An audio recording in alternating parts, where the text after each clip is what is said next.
Welcome to Encounter, where we celebrate putting faith into action and community leaders who live out compassion, grace, and love. We're a program of the Broome County Council of Churches that addresses food insecurity through CHOW and the Greater Good Grocery, provides hospital and jail ministry, builds wheelchair ramps, and assists neighbors with transportation and shopping services through Faith in Action volunteers. We invite you to the conversation. Encounter your neighbors as we learn to walk together in love and kindness. Good morning and welcome to Encounter. I'm your host today, Joe Sellepack. It's my privilege, really, to meet and to get to interview incoming pastors and ministers and rabbis who come into our area, because they come from various places, they come from various traditions, and I understand a lot about the complexity that's involved in ministry and the stories of various ministers and how they come into being part of ministry. And today I'm going to talk with a minister who's fairly new to our area, and she has an interesting story. So today my guest is Leiah Moser. She is the rabbi at Temple Concord. Welcome to Encounter. Thanks, Joe. It's really nice to be here. Well, it's great to have you on. And so, how long have you been at Temple Concord now? I mean, not very long at all, as these things are measured. I just arrived. My family and I just arrived here in Binghamton in the beginning of July, which means it's getting on toward about 5 months or so that we've been here. And so, in congregational life, that's nothing. I'm still very much kind of getting my feet wet and getting to know everybody and kind of getting the lay of the land. But yeah. Yeah, and you're following after Barbara, and Barbara had been in that role for 13 years. 15? Yeah. So it's always an interesting transition from one clergy to the next. How have you found Binghamton first? I find Binghamton a really lovely area. I don't know. I kind of grew up in the Midwest, and to me, for whatever reason, this part of New York has a somewhat Midwestern kind of feel to it. I also really like just the surroundings of the area are beautiful. Like the fact that we're surrounded on all sides by mountains is just like really gorgeous. I love it up here. Where in the Midwest? I grew up mostly in Illinois, kind of in the western suburbs, about an hour outside of Chicago. Oh, okay. Yeah, I grew up in Michigan. Oh, cool. So I'm a Midwesterner too. Well, if that's what you want to call Midwest, I mean. Yeah. Well, Chicago is a great town. I actually lived there for a little while too. Mm-hmm. So coming here wasn't necessarily where you grew up then. Okay. No. And this is then a place that you chose to come. Mm-hmm. Yeah. And it's interesting to me as an outsider coming into the area. I hear a lot of people talking down about Binghamton, about the area and that kind of thing, and they complain about it, or it's not the same as it once was, or any number of other things. But as a newcomer to the area, I say, well, you have nothing to complain about. This is a beautiful place. We've got some amazing rivers. We've got nice, like you said, the mountains and the hills and all of that. What's your favorite thing about it? Oh gosh, it's kind of hard to pick favorites at this point. We've had a lot of fun going up to Chenango Valley State Park and hiking around up there, and we're slowly getting to know the different kind of locations and institutions in the area. I live over on the west side of Binghamton, and it's been really cool that we live about a 15-minute walk from this really awesome, it's kind of something like your home public library over in Johnson City, and it is the coolest little library I think I've been to in a long time. So I don't know, I like how walkable the city is, and it's just got a really, I like the climate. It's just got a really nice vibe around here. Yeah, it's great. So how did you come to be a rabbi? Let's start off with that. So my story there is kind of closely intertwined with the fact that I'm a convert to Judaism.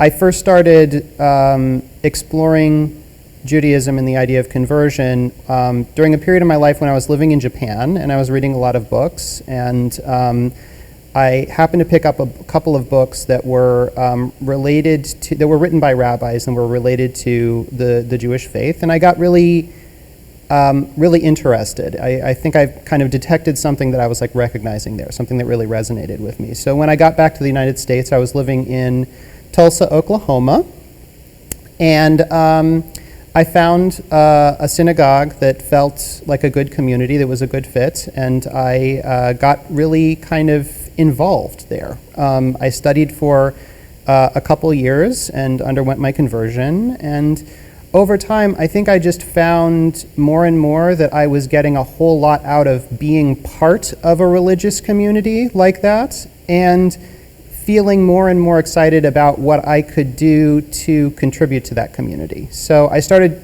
off doing more and more in my congregation, and of course learning as much as I could, and somewhere along that process realized that this was something that I really kind of wanted to build my life around, and so I started looking for rabbinical schools and ended up settling on the Reconstructionist Rabbinical College in near Philadelphia.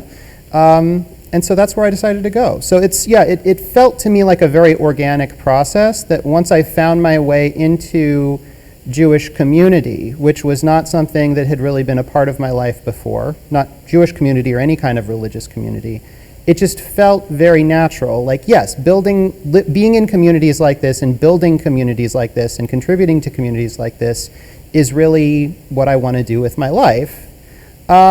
And so for me as a rabbi, congregational work has really always been kind of my focus, because that's sort of what brought me into the rabbinate in the first place. So this is a second career for you then, is that correct? Or? Yeah, I'm not sure if I really qualify as having had a career before this. I did a bunch of different jobs, none of which really felt like a career. But Japan, that's... Yeah, I was actually teaching English over there for a year or so. Yeah, very interesting. But no, it's definitely been a second phase in my life, and one that, like, when I found it, really kind of hit as something like, oh yes, this is it. This is what fits for me.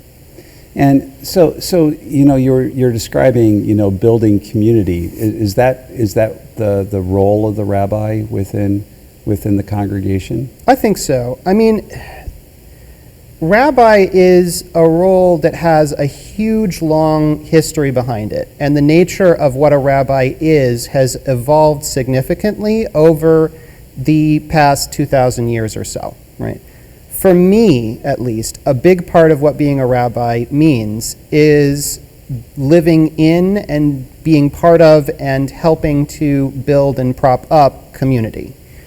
But there's other aspects of it as well, right? Fundamentally, what rabbi means is teacher, right? Mm-hmm. So that's really the core of what being a rabbi is, or theoretically ought to mean. But teachers do a lot of different things, and people teach in a lot of different environments. For me, part of what teaching means is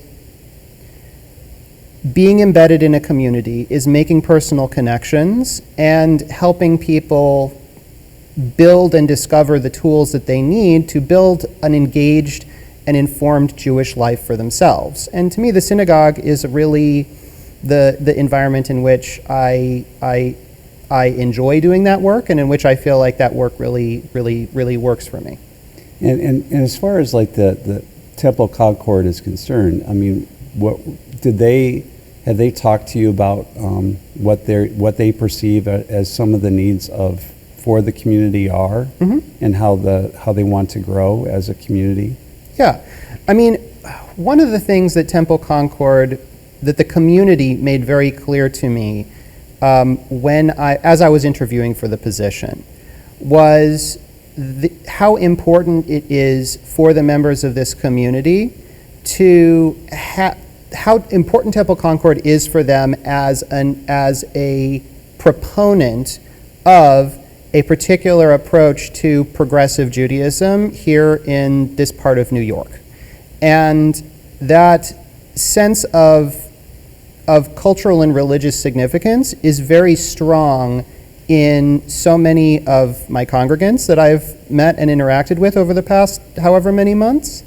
And that can take the form not only of, that's connected not only with people's sense of this way in which we do our Judaism is important, right? The rituals that we observe, the style of prayer that is significant, that we practice here in our congregation.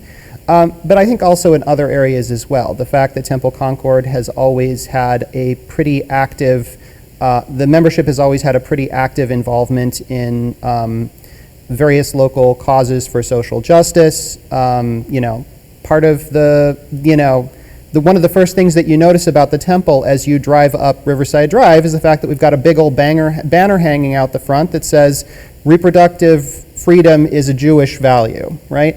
And that, wearing our sort of progressive heart on our sleeves, feels like a really big part of the culture here at Temple Concord. And honestly, it's one of the aspects of the culture at Temple Concord that really felt like a good fit for me as I was coming in. So is that part of Reconstructionism too? That whole aspect of progressive Jewish life?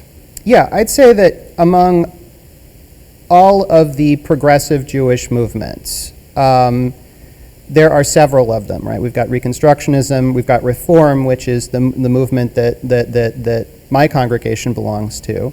There's conservative Judaism, there's renewal, there's other less well-known varieties. But like what ultimately unites the various streams of progressive Judaism is an understanding that Jewish tradition is an evolving cultural religious thing, and that the tradition needs to grow and adapt to meet the demands of the time in which we're living. And one way in which that really comes to the fore in Reform Judaism, in Reconstructionist Judaism, in a lot of streams of progressive Judaism, is a general understanding that the traditional Jewish notion of tikkun olam, of repairing the world, Yeah, right, exactly, has a direct connection to the social and political action that we take to make the society around us a more just and benevolent society, right? That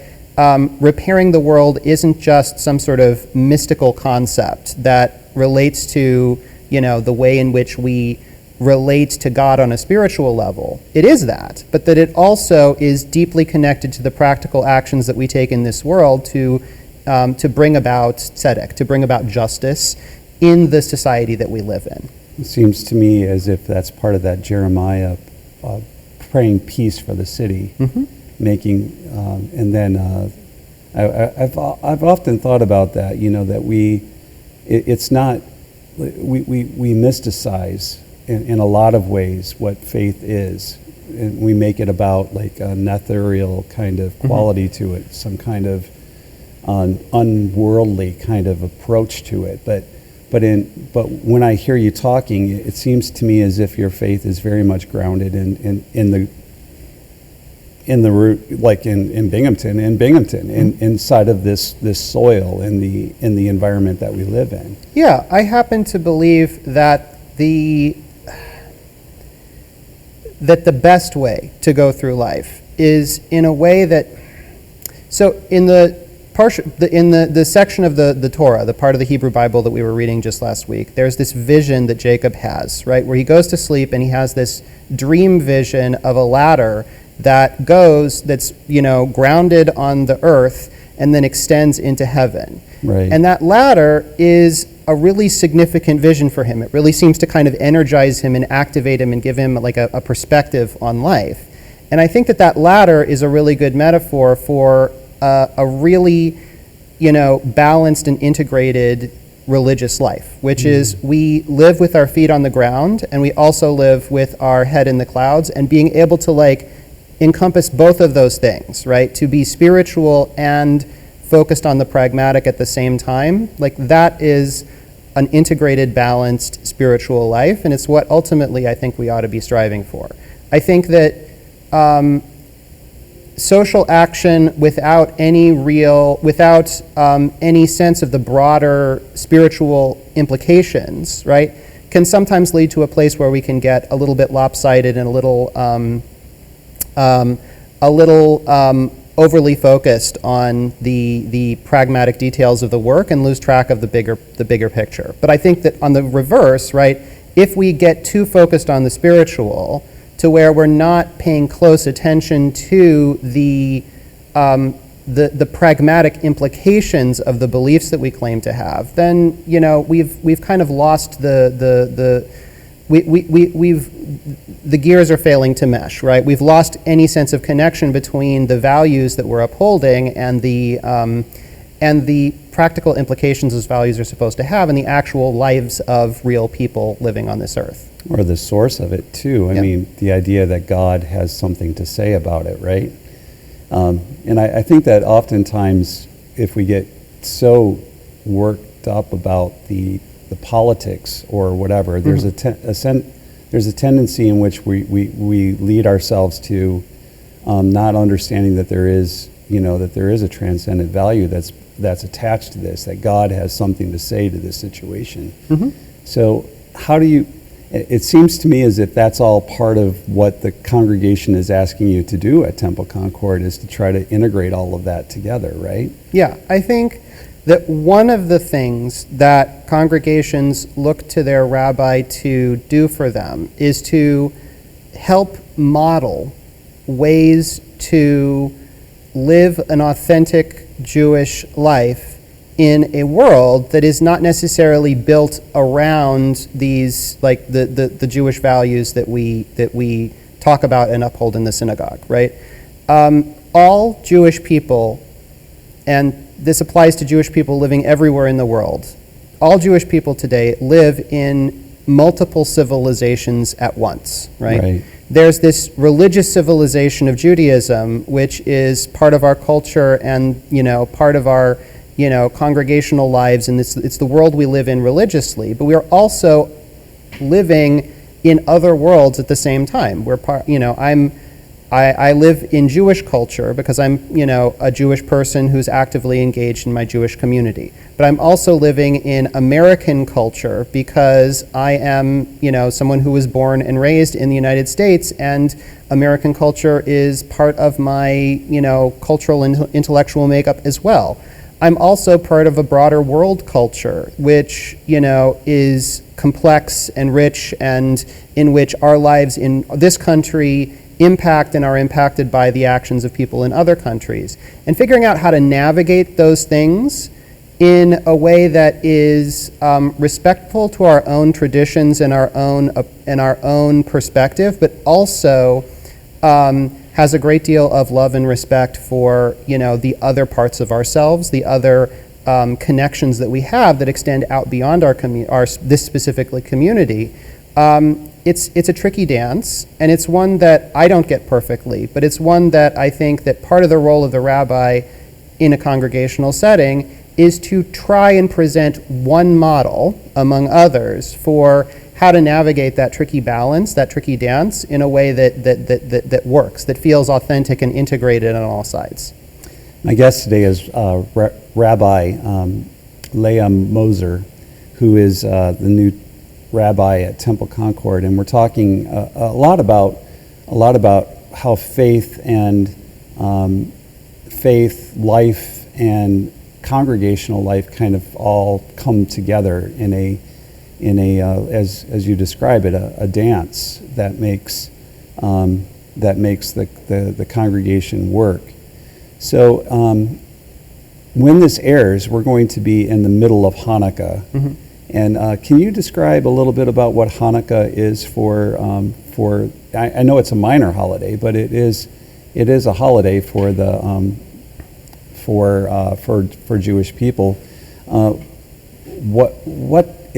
How does that enter into this dance that you're talking about? Yeah, sure. Actually, Hanukkah is a great example of that dance of living in multiple civilizations at once for a couple of reasons. One, just because of the sheer practical fact that Hanukkah takes place in a part of the year that in America, at least, we often call the holiday season, right? The real significance of which culturally in America is that it's the time of year when we're leading up to Christmas, right? Right. Christmas is a Christian religious holiday, but it's also an extremely important American cultural holiday, and one that Jews, at least in, synagogue communities, are typically, encouraged not to participate in, specifically because it has its like, even as secularized as it can sometimes be, has its fundamental roots as a Christian holiday, right? Right.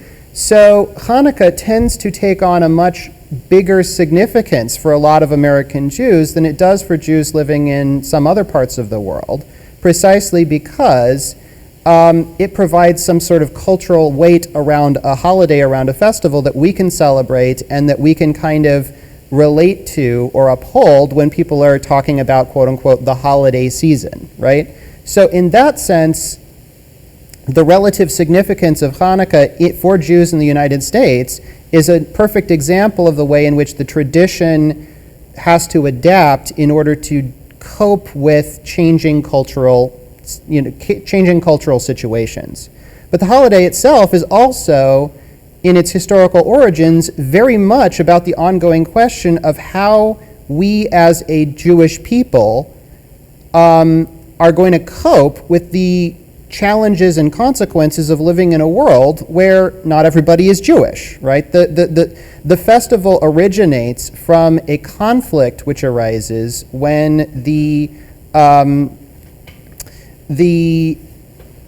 when Eretz Yisrael, when the land of Israel was at that time under the control of the sort of Syrian branch of the Greek Empire, and there was a great deal of conflict both between the Jewish people and their Syrian Greek overlords, and within the Jewish people itself regarding the degree to which Jewish people were going to hold on to their own native religious traditions or be forced or encouraged to adopt other traditions, right? So at least, the way that the history that we kind of inherit from the books of the Maccabees goes, there is the Syrian overlords were very much attempting to encourage a sort of Hellenistic, Greek god-worshipping sort of norm with it throughout their empire.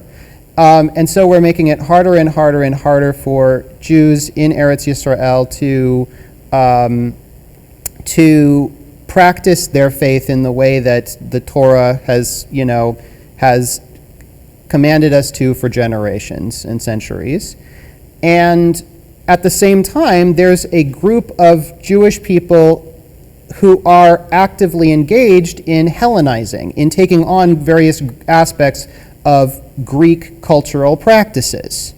And so the revolt of the Maccabees is against Syrian domination, but it's also against other Jewish people who they see as having compromised their religious tradition by competing in sports games in the gymnasium, by, dressing in Greek attire, by taking on various Greek social and cultural and even religious practices.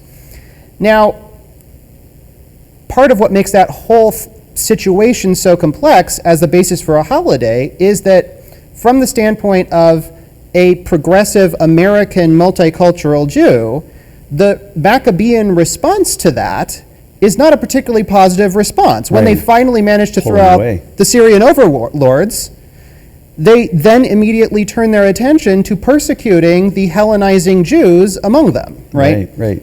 So there's a very kind of culturally and religious kind of purism that's going on, at that time.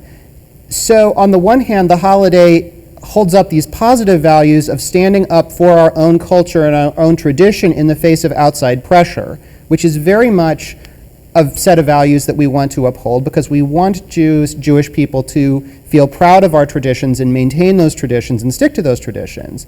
But on the other hand, it upholds this negative model of acting in a sort of persecutory sort of way, or even violently, against people whose practice fails to live up to our standards, whatever those may be. And so ultimately, I think there's a lesson to be learned about multiculturalism from the holiday, even if that lesson is extremely complex and one that doesn't necessarily fall easily into the paradigm of, oh yes, these people were heroes and we need to hold them up, and these people were villains and we need to vilify them. And that seems to me as if that's a bigger problem for the United States than just Judaism. Yeah. Isn't it? So wow, that would be an interesting conversation for us to have at a later date. Mm-hmm. But the question of like how politics and religion and our reactions to them, some of them being far more lenient than others, the puritanical kinds of mm-hmm. qualities that kind of come out in us at times, can get really ugly. Yeah. And I think that's part of the struggle. The whole way it leads to violence too is in that dance can kind of get to, especially for a Jewish person, you start looking at that going, I am the outsider at that point, and then you're automatically got like you've got a target on you. Yeah. And that's a hard place for anyone to be. Yeah, I think that part of the reason why Jewish people in America have always tended to be fairly active proponents of the side of the political kind of debate that emphasizes multiculturalism, tolerance, and acceptance, right? By and large, and that's not a universal thing by any means, right? But why Jewish people have often, throughout American history, tended to sort of throw their weight behind those sort of progressive movements toward more tolerance and pluralism is precisely because of the very clear awareness of where the alternative inevitably takes us, and the awareness that we as Jewish people are and are always going to be a religious minority in this country, and that puts us in a precarious situation in any case where some particular cultural or religious kind of perspective is trying to sort of dominate the cultural and political playing field. Well, my guest today is Rabbi Leiah Moser, and we've been talking about Temple Concord and about her as a new rabbi in our area. And welcome to Binghamton. It's been a pleasure to get to know you better. And for all of you, I would hope that you would be kind and gracious to each other today. Have a good day. And now